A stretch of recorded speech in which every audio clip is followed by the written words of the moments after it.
হাবিব প্রিয় নবী মুহাম্মদুর রাসূলুল্লাহ সাল্লাল্লাহু আলাইহি ওয়াসাল্লামের বরকতময় জীবনী আলোচনামূলক অনুষ্ঠান পবিত্র সিরাতুন নবী মাহফিলের আজকের এই পর্যায়ে আমরা আলোচনা করব আল্লাহর হাবিব সাল্লাল্লাহু আলাইহি ওয়াসাল্লামকে দ্বিতীয় ওহীর মাধ্যমে আল্লাহ রাব্বুল আলামিন নির্দেশ দিয়েছেন, কুম ফাআনজির, হে নবীজি আপনি উঠুন এবং মানুষকে আল্লাহর ভয় দেখান, অর্থাৎ মানুষকে ঈমানের দাওয়াত দিন। আল্লাহর হাবিব সাল্লাল্লাহু আলাইহি ওয়াসাল্লাম সর্বপ্রথম এই নির্দেশনা পালন শুরু করলেন নিজের ঘর দিয়ে। তিনি সর্বপ্রথম তার প্রিয়তমা স্ত্রীকে দ্বীনের দাওয়াত দিলেন। আম্মা জান খাদিজাতুল কুবরা রাদিয়াল্লাহু আনহা ইসলাম গ্রহণ করলেন। এরপর তিনি দাওয়াত দিলেন তার কৃতদাস হযরত যায়েদ ইবনে হারেসা রাদিয়াল্লাহু আনহুকে, তিনিও দাওয়াত গ্রহণ করলেন। হযরত আলী রাদিয়াল্লাহু তাআলা আনহু দাওয়াত গ্রহণ করলেন। হযরত আলীর বয়স তখন 9 কি 10 বৎসর। ঘরের মানুষগুলো মুসলমান হওয়ার পর আল্লাহর হাবিব সাল্লাল্লাহু আলাইহি ওয়াসাল্লাম তার সবচাইতে কাছের বন্ধু হযরত আবু বকর সিদ্দিক রাদিয়াল্লাহু তাআলা আনহুকে তিনি দাওয়াত দিলেন। আবু বকর সিদ্দিক রাদিয়াল্লাহু আনহু নবুয়তের আগেও রাসূলুল্লাহর বন্ধু, নবুয়তের পরেও বন্ধু, এবং আল্লাহর রসুলের জীবদ্দশার বন্ধু, আল্লাহর রসুলের গারে হেরার বন্ধু, গারে সৌরের বন্ধু, এবং মৃত্যুর পরেও আল্লাহর রসুলের কবরের পাশে তার বন্ধুর কবর রয়েছে। হাসরের ময়দানেও তারা একসাথে উঠবেন, জান্নাতেও তারা একসাথে থাকবেন ইনশাআল্লাহ। তিনি তার সবচাইতে নিকটতম বন্ধু হযরত আবু বকরকে দাওয়াত দিলেন। আবু বকরের সাথে তার ভালোবাসা কত বেশি ছিল। হযরত আবু বকরের জীবনীতে রাসূলুল্লাহর সাথে তার আত্মার সম্পর্ক কতটা ছিল এটার বর্ণনা পাওয়া যায়, যে রাসূলুল্লাহ অসুস্থ হলে আবু বকর অসুস্থ হয়ে পড়তেন, রাসূলুল্লাহ সুস্থ হলে আবু বকর সুস্থ হয়ে যেতেন। আত্মার এত গভীর সম্পর্ক ছিল। একবার আল্লাহর রসুল অসুস্থ হয়েছেন এই সংবাদ পেয়ে আবু বকর রাদিয়াল্লাহু তাআলা আনহু খুব দৌড়ে তার ঘরে গেলেন। নবীজিকে অসুস্থ অবস্থায় দেখে আবু বকর অসুস্থ হয়ে পড়লেন। নবীজির ঘর থেকে আবু বকরের ঘর পর্যন্ত আসার মতো সুস্থতা রইল না। আবু বকর রাদিয়াল্লাহু তাআলা আনহুর ঘরে তাকে ধরে আনা হলো অসুস্থ। আল্লাহর রাসূল যতদিন অসুস্থ আবু বকর ততদিন অসুস্থ। আল্লাহর রাসূল প্রথমে সুস্থ হলেন এবং আবু বকরকে দেখতে আসলেন। সুস্থ অবস্থায় প্রিয় নবী আবু বকরকে যখন দেখতে আসলেন, আবু বকর অসুস্থ শুয়ে আছে। রোগী আবু বকর যখন দেখলেন যে মুহাম্মদুর রাসূলুল্লাহ সুস্থ হয়ে তাকে দেখতে আসলেন, সাথে সাথে তিনি সুস্থ হয়ে গেলেন। দুজনের মধ্যে আত্মার এতটা গভীর সম্পর্ক ছিল। এই জন্য আল্লাহ রসুল সাল্লাল্লাহু আলাইহি ওয়াসাল্লাম তার ঘরওয়ালাদের দাওয়াত দেওয়ার পর সর্বপ্রথম হযরত সিদ্দিক আকবর আবু বকর রাদিয়াল্লাহু তাআলা আনহুকে দাওয়াত দিলেন। আবু বকরকে দাওয়াত দেওয়ার পরে অবস্থাটা এমন যেন আবু বকর সিদ্দিক সেই দাওয়াতের অপেক্ষায় অপেক্ষমান ছিলেন, যেন তিনি এটা আগে থেকে জানতেন, যেন তিনি অপেক্ষায় ছিলেন যে নবীজি কখন বলবেন আবু বকর তুমি ইসলাম গ্রহণ করো। রাসূলুল্লাহ বলতে দেরি, সাথে সাথে তিনি কালমা পড়ে শাহাদা পাঠ করে রাসূলুল্লাহকে সাক্ষী দিয়ে তিনি মুসলমান হয়ে গেলেন। এই জন্য কোন কোন কবি একটি কবিতা লিখেছেন ফার্সিতে, চশমে আহমদ বর আবু বকরে জাদা, চশমে আহমদ বর আবু বকরে জাদা, ওয়াজিয়ে কে তসদীক সিদ্দীকা মুদা। আবু বকর রাদিয়াল্লাহু তাআলা আনহুর প্রতি রাসূলুল্লাহর এতটা সুনজর ছিল আর সুনজরের এত প্রভাব ছিল যে আবু বকরের সামনে ইসলাম মহাসত্য পেশ করতে দেরি, আল্লাহর রাসূল পেশ করার সাথে সাথে আবু বকর এই মহাসত্যকে গ্রহণ করার ক্ষেত্রে একটু দেরি হয় নাই, সাথে সাথে তিনি মহাসত্যকে গ্রহণ করলেন এবং কিয়ামতের পর্যন্তের জন্য তিনি সিদ্দীক হয়ে গেলেন। সিদ্দীক অর্থ যিনি মহাসত্যকে অবলীলায় গ্রহণ করে নেন, তাকে কি বলে? সিদ্দীক বলে।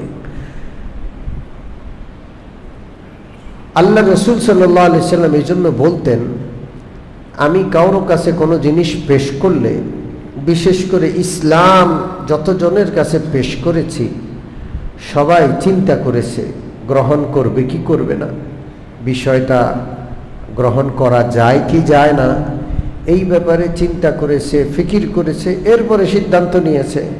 কিন্তু একমাত্র আবু বকর, যিনি আমার দাওয়াতের পর কোনো চিন্তা ফিকির করার কোনো প্রয়োজন অনুধাবন করেননি, সাথে সাথে তিনি মুসলমান হলেন, সত্যকে মহাসত্যকে গ্রহণ করলেন। এই জন্য হযরত আবু বকরের নামের সাথে কি আছে? সিদ্দীক আছে। সত্যকে গ্রহণ করার ক্ষেত্রে, ইসলামের যে কোনো বিষয়কে গ্রহণ করার ক্ষেত্রে যে যত তাড়াতাড়ি গ্রহণ করে সে অত বড় সিদ্দীক। আজকাল মুসলমান ইসলামের বিধান বলার পরে যুক্তি চায়। কি চায়?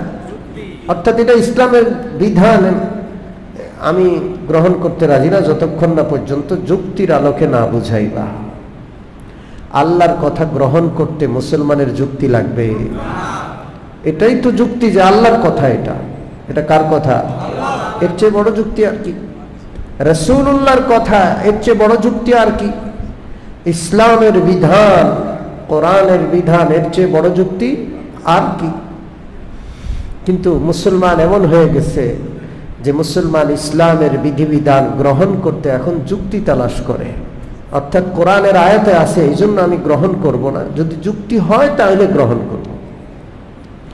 আল্লাহ যেন এমনটা হওয়া থেকে আমাদের হেফাজত করে, আমরা যেন সিদ্দীক আকবরের অনুসারী হয়ে যাই।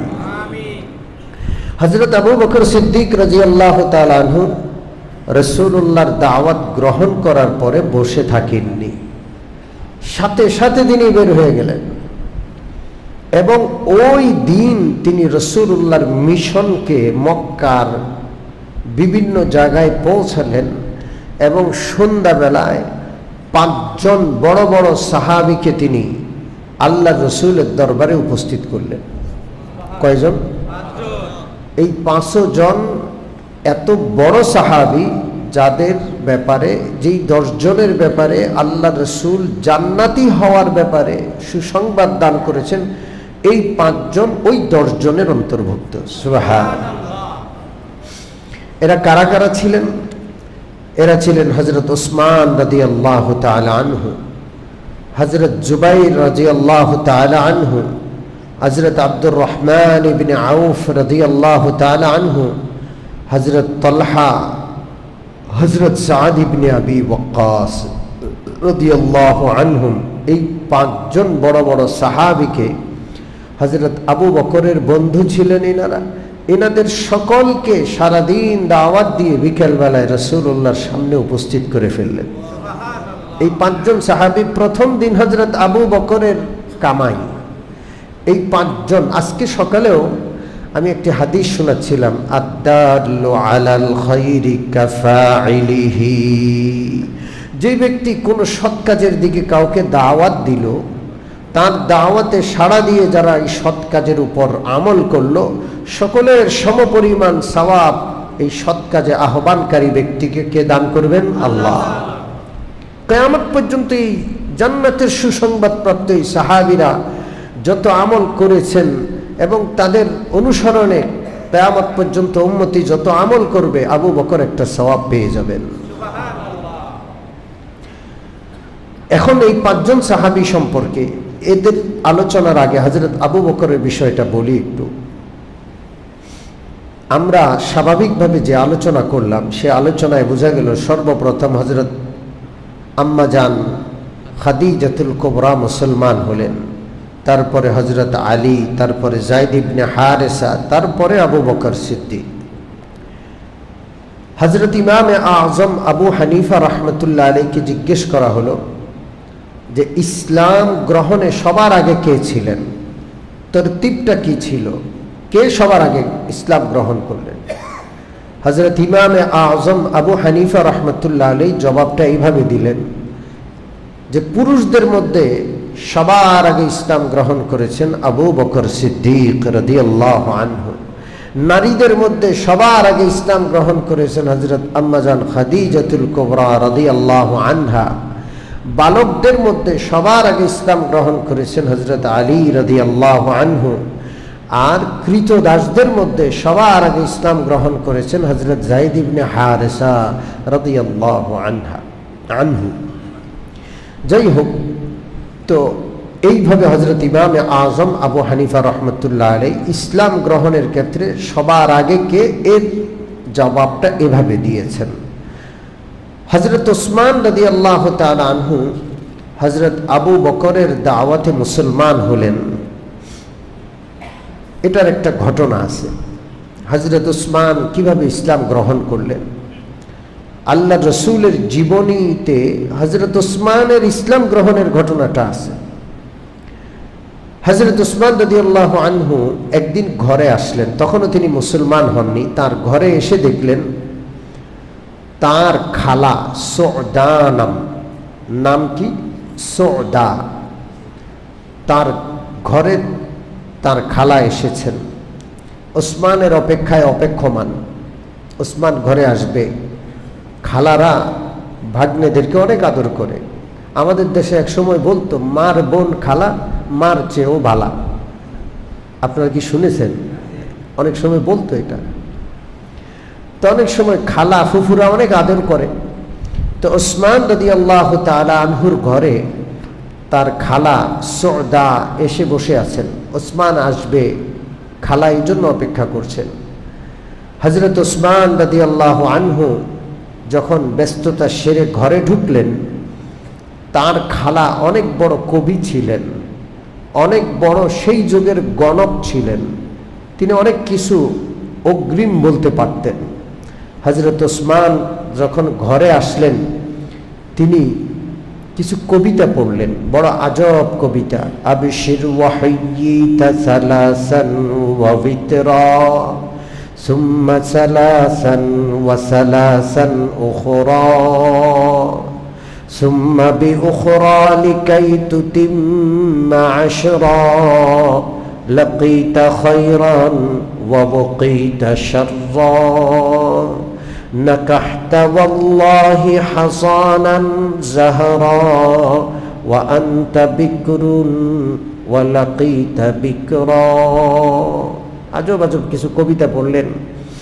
এই আরবি কবিতাগুলোর মধ্যে তিনি কিছু অগ্রিম কথা বললেন। ওসমান, তোমার ভাগ্য বড় ভালো, তিনবার বলছি, শুনে নাও, তুমি বড় ভাগ্যবান, তুমি বড় ভাগ্যবান, তুমি বড় ভাগ্যবান। দুনিয়ার সকল অকল্যাণ থেকে তোমাকে বাঁচিয়ে আল্লাহ তোমার জন্য কল্যাণের ফয়সালা করবেন। কেন? খালা বলেন, কারণ হলো তোমার জন্য আল্লাহ তাআলা একটা পাত্রী ঠিক করে রাখছেন। সে পাত্রীটি কুমারী হবে আর তুমিও কুমার হবে। এই পাত্রীকে শাদী করতে পারা এটা তোমার জন্য বিশাল ভাগ্যের বিষয়। ওসমান সেই পাত্রী এমন হবে, রূপে, গুণে, বংশে, মর্যাদায়, আভিজাত্যে তার কোনো তুলনা হবে না। এবং এই পাত্রীর পরিচয় হলো আখিরি নবী একজন আসবেন, সেই পাত্রী হবে সে আখিরি নবীর কন্যা। তুমি সেই আখিরি নবীর কন্যার জামাতা হবে। আর আখিরি নবী আসার সময় খুব কাছাকাছি। এইভাবে কিছু আজব আজব কথা বলবেন। হযরত উসমান রাদিয়াল্লাহু তাআলা আনহু এই বিষয়গুলো শুনে আশ্চর্য হলেন। কার কাছে জিজ্ঞেস করবেন, খুঁজে পাচ্ছেন না। মনে চিন্তা করতে করতে হঠাৎ করে আসলো যে আমার বন্ধু আবু বকর বড় জ্ঞানী মানুষ, বিষয়টা তাকে জানানো যায়। হযরত উসমান সেই দিন হযরত আবু বকরের কাছে আসলেন। কোন দিন? যেই দিন হযরত মুহাম্মদুর রাসূলুল্লাহর হাতে আবু বকর মুসলমান হলেন। আর আবু বকর বের হয়েছেন কাকে দাওয়াত দেওয়া যায়। উসমানের সাথে সাক্ষাৎ। উসমান আবু বকরকে জিজ্ঞেস করছেন যে আমার খালা এমন এমন কথা বলছে, আচ্ছা বিষয়টা কি, নবী জিনিসটা কি? কি জিজ্ঞেস করতে আসছে? নবী বিষয়টা কি? মানুষের হেদায়েত কার হাতে? আবু বকর মাত্র মুসলমান হয়ে আসছেন। তখন আবু বকর সিদ্দিক রাদিয়াল্লাহু তাআলা আনহু বললেন যে হ্যাঁ, নবী হলেন আল্লাহর প্রেরিত বান্দা, আল্লাহর দূত, যিনি আল্লাহর পক্ষ থেকে আদেশ নিষেধ সরাসরি আল্লাহর পক্ষ থেকে ওয়াহির মাধ্যমে অবগত হয়ে আল্লাহর বান্দাদেরকে তিনি পৌঁছান। তিনি হলেন নবী। আর এখনকার নবী হলেন মুহাম্মদুর রাসূলুল্লাহ সাল্লাল্লাহু আলাইহি ওয়াসাল্লাম। এই তার দাওয়াত। তিনি একত্ববাদের দাওয়াত দেন। লাত, মানাত, উজ্জা সহ যত মূর্তি, ভাস্কর্য, যত গায়রুল্লাহর ইবাদত আছে সব বাদ। এখন থেকে কয়জনের ইবাদত করতে হবে? এই কথা বলে যখন বুঝাচ্ছে, কিতাবে লেখে হযরত আবু বকর তাকায় দেখছেন চোখের সামনে দিয়ে কিছু দূর দিয়ে হযরত আলী রাদিয়াল্লাহু তাআলা আনহু সাথে নিয়ে মুহাম্মদুর রাসূলুল্লাহ সাল্লাল্লাহু আলাইহি ওয়াসাল্লাম হেঁটে যাচ্ছেন। হযরত আবু বকর দৌড়ে গেলেন, আল্লাহ রসুলকে কানে কানে কি জানি বললেন। রাসূলুল্লাহ আসলেন, এসে ওসমানের পাশে বসলেন আর সরাসরি ওসমানকে দাওয়াত দিলেন, ওসমান আমি নবী হিসাবে আমাকে মেনে নাও, আল্লাহর একত্ববাদকে মেনে নাও, আমি তোমাকে জান্নাতের সুসংবাদ দিচ্ছি। হযরত ওসমান বলেন রাসূলুল্লাহর মুখে এই দাওয়াত শুনে আমার আর তর সৎ ছিল না। আমি চিৎকার করে জবাব দিয়ে দিলাম, আশহাদু আল্লা ইলাহা ইল্লাল্লাহু ওয়া আশহাদু আন্না মুহাম্মাদান আবদুহু ওয়া রাসূলুহু। হযরত ওসমান মুসলমান হয়ে গেলেন। হযরত আবু বকরের পরে কে মুসলমান হলেন? হযরত ওসমান। এরপরে মুসলমান হলেন হযরত তালহা, জান্নাতের সুসংবাদ প্রাপ্ত 10 জন সাহাবীর একজন। তার ঘটনাটা কি বড় আজব, সব আজকের দিনের সাথে সংশ্লিষ্ট। হযরত তালহা রাদিয়াল্লাহু তাআলা আনহু ছিলেন ব্যবসায়ী। তিনি সিরিয়ার বুসরা নগরীতে ব্যবসায়ের জন্য গেলেন। তিনি যখন কাফেলার সাথে বুসরা নগরীতে পৌঁছলেন, সেখানে একটা গির্জা, সেই গির্জায় এক পণ্ডিত থাকেন যিনি আসমানি কিতাবের পণ্ডিত, তাওরাত, ইনজিল, ওই সকল কিতাবের তিনি পণ্ডিত ছিলেন। কাফেলা পশ্চিম দিক থেকে আসছে, মক্কার দিক থেকে আসছে, আরবের দিক থেকে আসছে। এটা দেখে তিনি দৌড়ে গেলেন আর বললেন, তোমরা কি কোনো মক্কার কেউ আসো? হারাম শরীফে বসবাসকারী কেউ কি আসো? হযরত তালহা বললেন, আমি হারাম শরীফের বসবাসকারী। কি হয়েছে? বলে, তুমি কি নতুন কোনো সংবাদ শুনেছ? বলে যে কি নতুন সংবাদ, আমি তো সফরে, আমি কোনো সংবাদ শুনি না। বলে যে নতুন সংবাদ হলো এই যে মাস, এই যে বৎসর, এই বৎসরে এই মাসে মক্কার হারাম শরীফের এলাকায় আল্লাহর রাসূল সাল্লাল্লাহু আলাইহি সাল্লাম, যিনি মুহাম্মদ নামে তাকে মানুষ চিনবে, তিনি আল্লাহর আখিরি পয়গম্বর হিসাবে, আখিরি নবী হিসাবে নবুয়তের দাবি করার কথা রয়েছে। আল্লাহ বলে যে আমি তো চিনি না, আমি জানিও না। আমি তো তার সম্পর্কে কিছু জানি না। বলে যে তুমি খুব খবর নাও, তিনি গত মাসে এই মাসেই আবির্ভূত হওয়ার কথা, তার নাম মুহাম্মদ, তিনি আসমানি কিতাব পাঠ করবেন, মানুষজনকে আল্লাহর দিকে দাওয়াত দিবেন, মূর্তি পূজা থেকে মানুষকে বিমুখ করবেন, সৎ কাজের আদেশ অসৎ কাজের নিষেধ করবেন, এবং একটা সময় তিনি মক্কা ছেড়ে হিজরত করে খেজুর গাছের বাগান আছে এমন এলাকা নখলেস্তান, যেখানে খেজুর আর খেজুর, সেই বাগানময় এলাকায় তিনি হিজরত করে যাবেন। হযরত তালহা বলেন, আমি ব্যবসায়িক সফর স্থগিত রেখে সেখান থেকে ফিরে আসলাম। ঠিক ফিরে এসে চিন্তা করলাম কাকে বলা যায়, আমার বন্ধু আবু বকরের সাথে পরামর্শ করা যায়। এটা সেই দিন যেই দিন হযরত সিদ্দিক আকবর আবু বকর কি হয়েছেন, মুসলমান হয়েছেন। হযরত আবু বকরের সাথে পরামর্শ করলেন। আবু বকর হাত ধরে মুহাম্মদুর রাসূলুল্লাহর কাছে নিয়ে আসলেন। মুহাম্মদুর রাসূলুল্লাহ দাওয়াত দিলেন, সাথে সাথে হযরত তালহা রাদিয়াল্লাহু আনহু কালমা পড়ে মুসলমান হয়ে গেলেন। হযরত সাদ ইবনে আবি ওয়াক্কাস, আমরা এই পর্যন্ত হযরত আবু বকরের পরে কার নাম বললাম, ওসমান, এরপরে তালহা, এরপরে সাদ ইবনে আবি ওয়াক্কাস মুসলমান হলেন। সাদ ইবনে আবি ওয়াক্কাস নিজের ইসলাম গ্রহণের বর্ণনা করেন। তিনি বলেন, আমি লাগাতার 3 রাত একটা স্বপ্ন দেখছি, বড় পেরেশান। লাগাতার কয় রাত? 3 রাত। তিনি কি স্বপ্নে দেখলেন? সারা পৃথিবী অন্ধকারে ছেয়ে গেছে, কোথাও আলো নাই, কিচ্ছু দেখা যায় না, নিকষ কালো বিদ্ঘুটে অন্ধকার।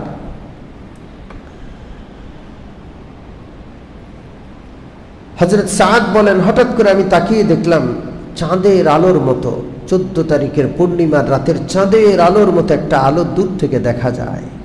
এটা আস্তে আস্তে উদ্ভাসিত হচ্ছে, কাছে আসছে। আমিও এর কাছে যাচ্ছি, যেহেতু চতুর্দিকে অন্ধকার, আলো দেখলে আলোর কাছে মানুষ এগিয়ে যায়। আমি একটু আগাইলাম, কাছে আসলাম, দেখলাম মুহাম্মদুর রাসূলুল্লাহ সাল্লাল্লাহু আলাইহি ওয়াসাল্লামকে দেখা যাচ্ছে। পাশে হযরত যায়েদ ইবনে হারেসা আছেন, হযরত আলী ইবনে আবি তালিব রাদিয়াল্লাহু তাআলা আনহু আছেন, হযরত আবু বকরও আছেন। এই 4 জন রাসূলুল্লাহ সাল্লাল্লাহু আলাইহি ওয়াসাল্লামের সাথে রয়েছেন। 1 রাত, 2 রাত, 3য় রাত এটা দেখার পরে এই পর্যন্ত কাউকে বলা হয় নাই। তিনি আসলেন হযরত আবু বকরের কাছে, যে আমি সারা পৃথিবী অন্ধকার দেখলাম, আর আপনাকে আর এই 2-3 জনকে দেখলাম আপনারা আলোতে রয়েছেন, বিষয়টা কি? এমন কোনো বিষয় ঘটেছে কিনা আমাকে বলেন। হযরত আবু বকর বলেন, আমি তো তোমার অপেক্ষায় আছি, আসো, বিষয় কিন্তু একটা ঘটেছে। সেটা হলো সারা দুনিয়ার অন্ধকারাচ্ছন্ন এই পৃথিবীতে আল্লাহ তাআলা নবুয়তি নূর দিয়ে মুহাম্মদুর রাসূলুল্লাহ সাল্লাল্লাহু আলাইহি ওয়াসাল্লামকে পাঠিয়েছেন। হযরত সাদ ইবনে আবি ওয়াক্কাসকে হাত ধরে মুহাম্মদুর রাসূলুল্লাহর মজলিসে উপস্থিত করলেন। রাসূলুল্লাহ তার সামনে কালিমা পেশ করলেন, তিনি কালিমা পড়ে মুসলমান হয়ে গেলেন। সম্মানিত উপস্থিতি, পরের দিন আল্লাহর রাসূল আবু বকরকে নিয়ে হাঁটতে গেলেন। লোকালয় ছেড়ে মরুভূমির দিকে এগিয়ে গেলেন। সেখানে গিয়ে দেখলেন একজন বালক, কম বয়সী বালক, বকরি চড়ায়, ভেড়া দুম্বা চড়ায়। জিজ্ঞেস করলেন, তোমার নাম কি? বলে, আমার নাম আব্দুল্লাহ। আল্লাহর রাসূল বললেন যে, তোমার কাছে কোনো দুধের বকরি আছে কিনা? আমাদের পিপাসা লাগছে, ক্ষুধা লাগছে, যদি দুধের বকরি থাকে আমরা একটু দুধ পান করব। ছেলেটা বড় বুদ্ধিমান, সে বলে, আমি তো আমানতদার, আমার মালিকের বকরিতে দুধ থাকলে আমি সেই দুধটা আপনাকে দিতে পারি না। আমি তো মালিকের পক্ষ থেকে পাহারাদার, আমি তো রাখাল, আমি মালিক না। আল্লাহর রাসূল সাল্লাল্লাহু আলাইহি সাল্লাম খুশি হলেন, হাসলেন, আবু বকরও হাসলেন। 2 জন একজনের চেহারার দিকে, চোখের দিকে আরেকজন তাকাইলেন। অর্থাৎ এই বালকের সততা দেখে উভয়জন খুশি হলেন। আমাদেরকে কেউ সৎ কথা, ভালো কথা বললে আমাদের মর্যাদায় ঘা লেগে যায়, এরকম আছে না নাই? জোরে বলেন। আমরা খুশি হতে পারি না, খুশি হতে পারি না। আমরা রাগ করে ফেলি যে আমাকে নসিহত করার দরকার নাই, নামাজের কাতারে বসেও ধমক দে মিয়া, বেশি বুঝেন। বলি কি বলি না? বলেন, বলি। এরকম না হওয়া উচিত। মুহাম্মদুর রাসূলুল্লাহ খুশি হলেন, বালক অনেক সৎ। আবু বকর খুশি হলেন। আল্লাহ রসুল বললেন, আচ্ছা এমন কোন বকরি আছে কিনা যেই বকরিতে দুধ নাই, বাচ্চা হয় নাই? যদি সেখান থেকে দুধ আসে। বালক হেসে বলে, সেখান থেকে দুধ আসবে কিভাবে? যেই ছোট বাচ্চা বকরি, যার বাচ্চা নাই, পেটে বাচ্চা নাই, নিজে বাচ্চা, তো তার দুধ আসবে কোত্থেকে? তো আল্লাহ রসুল বললেন, তুমি একটা বাচ্চা বকরি নিয়ে আসো। তো ওই ছেলেটা বাচ্চা একটা বকরি নিয়ে আসলো। আল্লাহ রসুল সাল্লাল্লাহু আলাইহি ওয়াসাল্লাম বিসমিল্লাহ বলে ডান হাত দিয়া ওই ছোট বকরি বাচ্চার স্তনের মধ্যে একটু নাড়া দিলেন। বিসমিল্লাহ বলে নাড়া দিতেই দুধে এমন ভরে গেল যেন তার স্তনটা মাটিতে লেগে যাচ্ছে। বালক তো থ হয়ে তাকিয়ে আছে যে কি ঘটছে এখানে। আল্লাহ রসুল সাল্লাল্লাহু আলাইহি ওয়াসাল্লাম দুধ দহন করলেন। আল্লাহ রসুল সর্বপ্রথম আবু বকরকে পান করালেন, এই বালককে পান করালেন, নিজে পান করলেন। এরপরে ওই বকরির দুধের মধ্যে, স্তনের মধ্যে হাত রেখে বললেন, আকলিস, যেমন ছিলে তেমন হয়ে যাও। সাথে সাথে আমার বকরির স্তনটা একবারে স্বাভাবিক হয়ে আগের মতো ছোট বাচ্চার মতো হয়ে গেল। ওই বালক তো সব দেখে আশ্চর্য, জিজ্ঞেস করছে, আপনি কে? আল্লাহ রসুল বললেন, আমি হইলাম মুহাম্মাদুর রাসূলুল্লাহ। আমি শুধু মুহাম্মদ নাম আমার, কিন্তু আমি রাসূলুল্লাহ, আল্লাহর পক্ষ থেকে প্রেরিত শেষ যুগের রাসূল। আমি মানুষকে আল্লাহর একত্ববাদের দাওয়াত দেই। কিসের দাওয়াত দেই? আল্লাহর একত্ববাদের দাওয়াত দেই। এবং আমি রসুল, আমাকে রসুল হিসেবে মানার দাওয়াত দেই এবং পরকালের দাওয়াত দেই। এই বালক আল্লাহ রসুলের হাতে হাত দিয়ে তৎক্ষণাৎ সেখানে কালমা পড়ে মুসলমান হয়ে যায়। এই বালকের নাম হলো আব্দুল্লাহ ইবনে মাসউদ। কি নাম? জোরে বলেন, কি নাম? আব্দুল্লাহ ইবনে মাসউদ রাদিয়াল্লাহু তাআলা আনহু। তিনি আল্লাহ রসুলকে বললেন, ইয়া রাসূলুল্লাহ, আমাকে আপনি শিখান। আল্লাহ রসুল বললেন, আনতা গোলামুন মুআল্লামুন, তুমি শিক্ষিত যুবক। তুমি কি যুবক? হযরত আব্দুল্লাহ ইবনে মাসউদ রাদিয়াল্লাহু তাআলা আনহু এত পরিমাণ শিক্ষিত ছিলেন, এখন পর্যন্ত 1400-1450 বছর পরেও সারা দুনিয়ার মানুষ তার কাছে ঋণী, তার ইলমের কাছে ঋণী, তার জ্ঞানের কাছে ঋণী। আল্লাহু আকবার। সম্মানিত উপস্থিতি, এইভাবে আল্লাহ রসুল সাল্লাল্লাহু আলাইহি ওয়াসাল্লাম একে একে মানুষকে দাওয়াত দিচ্ছেন। এই দাওয়াতটা চলছে গোপনে, প্রকাশ্যে নয়। কিভাবে?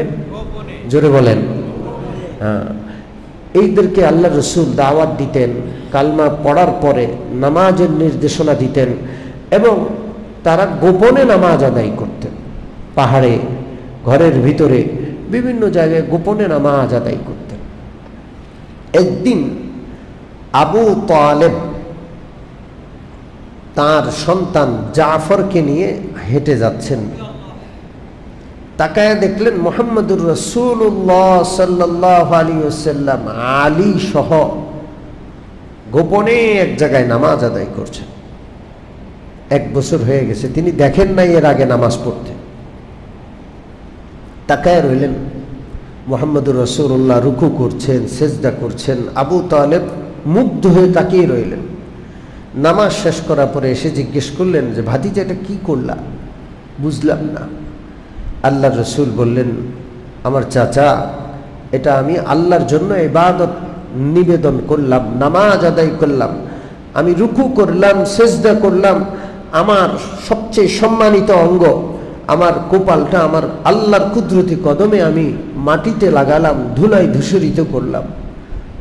এমনভাবে নামাজের বর্ণনা দিলেন যে আবু তালেবের অন্তরাত্মা কেঁপে উঠল। আল্লাহ রসুল বললেন, চাচা, এই ধর্মটা কেমন? বলে যে খুব ভালো, খুব ভালো।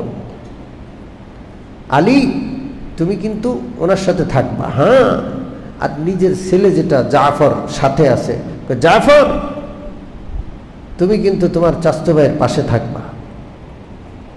আর শুনে রাখো, আমি তো বুড়া হয়ে গেছি, বাপদাদার ধর্ম কি করতে পারবো না, ছাড়তে পারবো না, কিন্তু তোমার পাশে আমি সহযোগী হিসাবে চিরকাল থাকবো, যতদিন আল্লাহ আমাকে বাঁচায় রাখে। আল্লাহ। বাবার কথা শুনে হযরত জাফর বাবার সাথে আর গেলেন না, রয়ে গেলেন এবং জিজ্ঞেস করলেন, ইয়া রাসূলুল্লাহ, এই যে নামাজ পড়লেন এটা করতে হলে আমাকে কি করতে হবে? আমার খুব ভালো লাগছে। আল্লাহ রসুল তাকে কালমা পড়ালেন এবং নামাজ শিখাইলেন। হযরত জাফর তখনই মুসলমান হলেন। এইভাবে ইসলামের দাওয়াত ধীরে ধীরে ধীরে ধীরে গোপনে ছড়িয়ে পড়ল। সাহায্য করলেন কে? আল্লাহ। সম্মানিত উপস্থিতি, ইনশাআল্লাহ আমরা বাকি আলোচনা ধারাবাহিকভাবে করতেই থাকবো ইনশাআল্লাহ। তবে আগামী সপ্তাহ থেকে কয়েক সপ্তাহের জন্য আলোচনা স্থগিত থাকবে। আল্লাহর মেহেরবানিতে আমার হজের নিয়ত রয়েছে আগামী শুক্রবার সকাল 8:15 বিমান বাংলাদেশ এয়ারলাইন্সে হজের ফ্লাইট রয়েছে। তো হজের যে সফর সেটা প্রায় 38-39 দিনের সফর হবে। এই সফর চলাকালীন যে শনিবারগুলো থাকবে সেগুলোতে সিরাত মাহফিল করার সুযোগ নাই, সেই হিসাবে স্থগিত থাকবে। আল্লাহ যদি আবার ফিরিয়ে আনেন সুস্থ অবস্থায় আপনাদের কাছে ফিরে আসি, হজের সফরের পরে ইনশাআল্লাহ আবার সিরাত মাহফিল হবে। সেই পর্যন্ত আল্লাহ আমাদের সকলকে সুস্থ রাখেন, আল্লাহ আমাদেরকে ভালো রাখেন। আর আপনাদের কাছে সকলের কাছে হজ্জে মবরুরের জন্য দোয়া চাই। আল্লাহ যেন সফরকে সহজ করে দেন, আল্লাহ যেন এই সফরে যে হজ হবে সেটাকে আল্লাহ কবুল করে নেন। আলহামদুলিল্লাহ রাব্বিল আলামিন।